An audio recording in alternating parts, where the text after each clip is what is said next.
Ciao, sono Sonia. Oggi andiamo a preparare la minestra.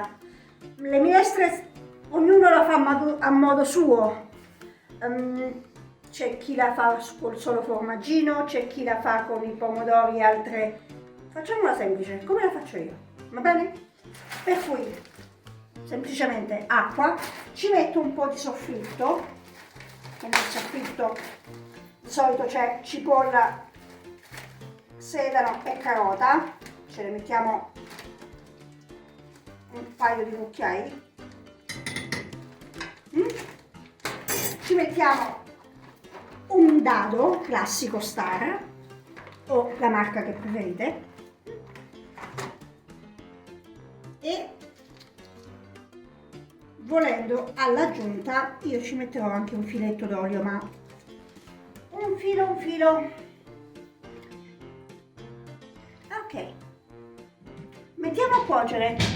Appena sarà il momento butteremo la nostra minestra. Allora, la nostra minestra sta andando, il nostro brodo è andato, si è ritirato un po' e adesso andiamo a buttare la pasta o la minestra. Ovviamente mettete quella che più gradite, il peso che più gradite, come vi pare. Adesso lo andiamo a cuocere e dopo vediamo il risultato. La nostra minestra è pronta e come direbbero giù dalle mie parti nel Basso Salento, la minestra è pronta.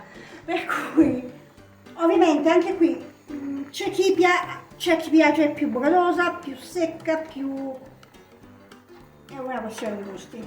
La nostra preferenza è una via di mezzo, per cui ci mettiamo un po' di parmigiano prima di spegnere, lo facciamo leggermente sciogliere, spegniamo e impiattiamo. Allora, prendo il necessario